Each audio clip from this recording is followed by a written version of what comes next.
ఫైనల్గా ఒక్కటి సార్, మీ కెరీర్లో సార్ 2-3 ఇష్యూలు ఉన్నాయి. సరే, వాటి విషయంలో మీరు రిగ్రెట్ అవుతున్నారు, క్షమాపణ కూడా చెప్తూ ఉన్నారు. ఇంకొక మేజర్ ఇష్యూ, మీరు తీసుకున్న డెసిషన్ అంటే గవర్నమెంట్ తీసుకున్న డెసిషన్ని మీరు ఎగ్జిక్యూట్ చేస్తుంటారు. విలేజ్ సెక్రటేరియట్లకి వైఎస్ఆర్ కాంగ్రెస్ పార్టీ జెండా రంగులు వేయటం అంటే ఈ ఆలోచన ఎవరిది సార్? అంటే అప్పుడు ఏమైనా డిస్కషన్ వచ్చిందా, ఈ రంగులు వేస్తే ఇలా కాంట్రవర్సీ అవుతుంది, గవర్నమెంట్ ఆఫీసెస్కి ఇలా పార్టీ కలర్స్ వేయకూడదు అని ఏమైనా డిస్కషన్, మీరు అబ్జెక్ట్ చేయటం కానీ ఇలాంటిది ఏమైనా జరిగిందా? మీరు కొంచెం గూగుల్ చేయండి అశోక్ గారు, గూగుల్ చేయండి. మీరు చెప్పండి, లాస్ట్ 50 ఇయర్స్లో వేరే వేరే స్టేట్స్లో పార్టీ చేంజ్ అయినప్పుడు కలర్ చేంజ్ అవుతుందా లేదా మీరే గూగుల్ చేయండి. తమిళనాడులో ఎట్లా ఉంది, వెస్ట్ బెంగాల్లో ఎట్లా ఉంది, నా సొంత స్టేట్ ఉత్తరప్రదేశ్లో ఎట్లా ఉంది, మీరే చేయండి. What is new in that? నాకు అర్థమైన విషయం ఏంటి దీంట్లో, what is new in that? ఇప్పుడు ఇంకా మీరు వెళ్తే మీరు చెన్నై ఇప్పుడు వెళ్ళారా లేదా నాకు తెలియదు. చెన్నైలో చెన్నై స్టేట్ గెస్ట్ హౌసే ఒక పార్టీ సింబల్ ఉంది. పార్టీ సింబల్ మీద స్టేట్ గెస్ట్ హౌస్ కట్టారు, సింబలే. అంటే మీరు రేపు అంటే అక్కడ ఆలోచన ఎట్లా ఉందంటే, మీరు కలర్ చేంజ్ చేసుకుంటారు కదా, నేను స్ట్రక్చరే ఎంబలం పెట్టుకుంటాము, మీరు మొత్తం కొట్టేస్తారా, ఏం చేస్తారా? So is that something new which we were talking that day? అది కొత్త, ఫస్ట్ టైం జరిగింది ఇండియాలో, ఫస్ట్ స్టేట్ గవర్నమెంట్ చేసింది. మీరు చేయండి ఒకసారి, మీరే చాట్ జీపీటీతో అడగండి, మీరే గూగుల్ చేయండి. ఓకే, నేనేది అడిగా సార్, అంటే జనాలు తప్పు పట్టేది, సో నాలాంటి వాళ్ళు క్వశ్చన్ చేసేది ఏంటి అంటే, సో మీరు అంటున్నారు అవి న్యాచురల్ కలర్సే కదా, కలర్ వేస్తే తప్పేంటి, లేదా గవర్నమెంట్స్ మారినప్పుడల్లా చేంజ్ చేస్తుంటారు కదా. ఇప్పుడు వైఎస్ఆర్ గవర్నమెంట్ నేను కాదు ఇప్పుడు జనరల్గా మనం 30 సంవత్సరాలు వినింది ఏముంది అంటే, ఏనా గవర్నమెంట్ వస్తే ఈ మా స్టేట్ కానీ ఎనీ స్టేట్లో సీఎం వాళ్ళు ఏమంటారు అంటే, మీరందరు గవర్నమెంట్ ఎంప్లాయీ, 30 సంవత్సరం మీకు ఉద్యోగం ఉంటుంది, మాకు పొలిటికల్ కంపల్షన్ ఉంటాయి, మనం 5 ఇయర్లో చేంజ్ అవ్వాలి, ప్రజలకి కనిపించాలి మనం పని చేస్తున్నాము, నేనే అప్రూవల్ చేస్తున్నాం. ఆల్ సీఎంస్ ఆర్, దేవుడు వాళ్ళకి పోస్ట్ ఇచ్చారంటే they are bold people. They don't ఫలానా వాళ్ళ మీద అట్లా చెప్పి నువ్వు ఆ పని చేయాలి. They take own up they decisions, they sign all files. No CM అది కరెక్ట్ డెసిషన్ అయితే అలా రంగులు వేయొచ్చు అనుకుంటే, హైకోర్టు ఎందుకు మళ్ళీ ఆ రంగులన్నీ చెరిపేసి మళ్ళీ వేరే పెయింట్స్ ఏమని? దట్ వాజ్ అంటే so that was the anguish in the government. ఇప్పుడు ఎందుకు ఈ ఇష్యూ మీద సుప్రీంకోర్టు వరకు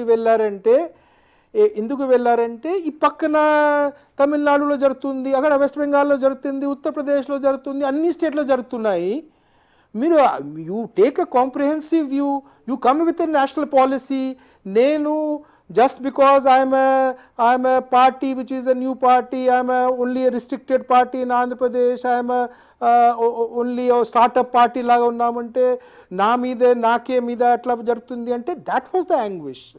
So ఆ anguish అప్పుడు కూడా మీరు ఎవరు పాలిటిక్స్లో ఉన్నప్పుడు, పాలిటిక్స్లో ఎవరు 30 లేకపోతే గవర్నమెంట్లో 20-30 సంవత్సరాలు ఉన్నారు, వాళ్ళతో దీనికి సొల్యూషన్ అడితే everybody will say come with a national code. మీరు దయచేసి don't pick up one state and do this for one state అంటే అప్పుడు ఉంది. బట్ సుప్రీంకోర్టు వాళ్ళ ఫేవర్లో ఎట్లయింది, ఎందుకు ఇచ్చింది? ఇట్ ఈస్ సేమ్ లైక్ నేను అంతకుముందు చెప్పాం కదా, నేను పర్సనల్ వెహికల్ వాడగలమంటే చట్టం అట్లా స్పిరిట్లో చూసుకోండి. స్పిరిట్లో it is happening today also, it is happening. జరగట్లేదా ఇప్పుడు? మీరే చెప్పండి. అంటే కూటమి ప్రభుత్వం వచ్చిన తర్వాత ఎల్లో కలర్ వేయలేదు కదా, ఎల్లో కలరో, బీజేపీ కలరో, జనసేన కలరో వేయట్లేదు పార్టీ ఆఫీసులకి, ప్రభుత్వ కార్యాలయాలకి. లేకపోతే ఇప్పుడు తెలంగాణలో బీఆర్ఎస్ ఉన్నప్పుడు అన్ని ఆఫీసులకి పింక్ కలర్ వేయలేదు. మీరు కాదు సార్, కాంగ్రెస్ రాగానే కాంగ్రెస్ కలర్స్ కూడా వేయట్లేదు కదా ప్రభుత్వ కార్యాలయాలకి. నేను దయచేసి ఇప్పుడు ఈ అయిన తర్వాత మీరు గూగుల్ చేయండి, which are the government buildings on the party, ఏ పార్టీ కలర్లో బిల్డింగ్స్ కానీ వెహికల్స్ కానీ ఉన్నాయంటే మీకే ఎంత వస్తుంది. Please don't make me to speak about ఒక స్టేట్ కానీ సెకండ్ స్టేట్. ఫైనల్గా నేను కూడా దీని మీద ఆలోచన చేశాను నేను దీని మీద. ఎస్ సార్, అంటే ఫైనల్గా ఒక్క మాట. అంటే లాస్ట్ టైం ఏబిఎన్లో వెళ్ళిన ఎస్ సార్, ఎస్ సార్, చెప్పండి సార్. అంటే last time same question was put to me in ABN ఇంటర్వ్యూలో. ఆయన తర్వాత నేను కూడా గూగుల్ చేసి చూసాం. So I know what is the situation in different states. So I will request మీరు కూడా ఎవరితో గూగుల్ చేపించి వేరే స్టేట్స్లో ఒక ఒక రూలింగ్ పార్టీ వాళ్ళ సింబల్ కానీ వాళ్ళ కలర్స్ ఎక్కడెక్కడ గవర్నమెంట్ బిల్డింగ్ కానీ వెహికల్లో పెట్టారా లేదా, you will get an answer. అంటే నేనేమంటాను సార్, ఇప్పుడు మాలాంటి వాళ్ళం లేకపోతే కామన్ పబ్లిక్ ఏదో అన్నారు, ఇది కరెక్టే అన్నారంటే ఓకే, కానీ మీలాంటి ఒక సీనియర్ ఐఏఎస్ అధికారి దీన్ని యాక్సెప్ట్ చేస్తున్నారా, దీన్ని సపోర్ట్ చేస్తున్నారా? ఏ గవర్నమెంట్ మారితే ఆ గవర్నమెంట్ వాళ్ళు ఇష్టం వచ్చినట్టు ప్రభుత్వ కార్యాలయాలకి వాళ్ళు రంగులు వేసుకుంటానంటే ఒక సీనియర్ ఐఏఎస్గా మీరు యాక్సెప్ట్ చేస్తారా? ఓకే నేను రివర్స్ క్వశ్చన్ అడుగుతాను మీతో. మొత్తం కలరింగ్ చేసిన ఖర్చులు ఎంత? 1 crore, 2 crore, 10 crore? నేను మీతో అడుగుతున్నాము. ఈ ఫంక్షన్ చేసినప్పుడు, ఒక స్కీమ్ లాంచ్ చేసినప్పుడు ఆ పెద్ద స్టేజ్, అంత ఈవెంట్ మేనేజ్మెంట్, అంత హంగామా అవసరమా? అది అది అది అది పబ్లిక్ మనీ కాదా? మనం యాక్సెప్ట్ చేస్తున్నామా లేదా? Yes sir. సో ఇప్పుడు you can't be seen in a system. Suppose ఇది అన్ని కలరింగ్ చేస్తే దీనికి ఖర్చులు మేబీ అరౌండ్ 5 crore, 10 crore. అరే ఇక్కడ ఎవ్రీ ఈవెంట్కే ఖర్చు 10 కోట్ల రూపాయలు. అది యాక్సెప్టబులా? నాట్ యాక్సెప్టబులా? ఏ అవసరమా? అంత మున్న నేను ఎక్కడ చూసామంటే ఈ సోషల్ మీడియా టైంలో ఏమైనా చేయాలంటే మీరు అందరికి చెప్పండి, మీరు డిజిటల్ మార్కెటింగ్ చేయండి, అంత పెట్టి అంత.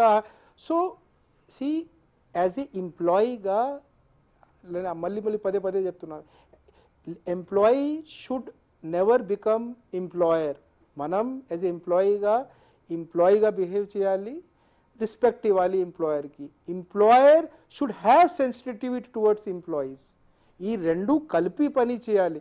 అంటే ఈ సందర్భంలో government employees we must respect our political executives, but political executives also should mentor us, should do it. ఆ హెల్దీ రిలేషన్షిప్పే will take our country forward. నువ్వేనేవా, నువ్వు తప్పు, నేనే కరెక్ట్, దీంతో నథింగ్ విల్ స్టాండ్ స్టిల్ అయిపోతాం మనం. Yes sir. ఓకే, కన్క్లూడ్ చేసే ముందు ఒక్కసారి ఫైనల్గా సార్, ఇప్పుడు స్టిల్ హ్యాపీగా ఉన్నారా? అంటే ఆ మూడ్లోంచి బయటకు వచ్చేసారా? నాకు పోస్టింగ్ ఇవ్వలేదు, ఇంత సీరియస్గా ఇంత సిన్సియర్గా పనిచేశాను నేను, నాకు పోస్టింగ్ ఇవ్వకుండా చేశారు అని వీఆర్ఎస్ తీసుకుని కోపంలో బయటకు వచ్చేసారు. సో ఇప్పుడు ఆ డిప్రెషన్ అంతా పోయి హ్యాపీగా ఉన్నారు ఇప్పుడు? ఇప్పుడు నేను ఒక ప్రైవేట్ కంపెనీ జాయిన్ అయినాము చీఫ్ అడ్వైజర్గా. ఓకే. ఇట్స్ ఫిజిక్స్ వాళ్ళ ఒక బిగ్ ఎడ్టెక్ కంపెనీ. ఇప్పుడు వచ్చిన 18th వాళ్ళ ఐపీఓ కూడా ఉంది. సో ఫస్ట్ అంటే ఇప్పుడు నేను ఈ ఉద్యోగం నేను 1 October నుంచి జాయిన్ అయినాము. సో లాస్ట్ ఇయర్ వరకు డ్రీమ్స్లో అన్నీ అది వచ్చేవాళ్ళు, అది అన్నీ బట్ నా మొన్న డ్రీమ్స్లో ఐ గెట్ ఫిజిక్స్ వాళ్ళ నాకు డ్రీమ్లో వస్తుంది. సో నా I'm immersed in my 2.0. I want to do well in 2.0. ఇక్కడ ఉన్న నా ఎంప్లాయర్స్కి I want to prove my worth. నాకు ఒక ఛాలెంజ్ కూడా నా మీద ఉంది. జనరల్గా ప్రైవేట్ సెక్టర్ వాళ్ళు ఏమంటారంటే, ఈ గవర్నమెంట్లో పని చేసిన వాళ్ళకి మనం వాళ్ళు చాలా స్టిఫ్గా ఉంటారు, వాళ్ళకి అందరున్న ఈ గవర్నమెంట్లో పని చేసిన అదే స్టిఫ్నెస్ ఉంటుంది.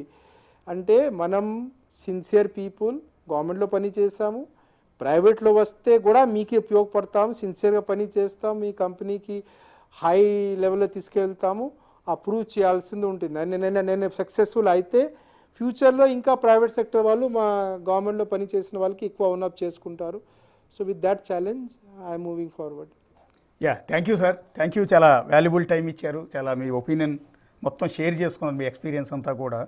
సో ప్రవీణ్ ప్రకాష్ 2.0 మీరు అనుకున్నట్టుగా బాగుండాలి, మీరు ఆ మూడ్ నుంచి బయటకు వచ్చి మళ్ళీ హ్యాపీగా ఉండాలని మేము కూడా కోరుకుంటున్నాం. ఇది ప్రవీణ్ ప్రకాష్తో ఇంటర్వ్యూ. చూస్తూనే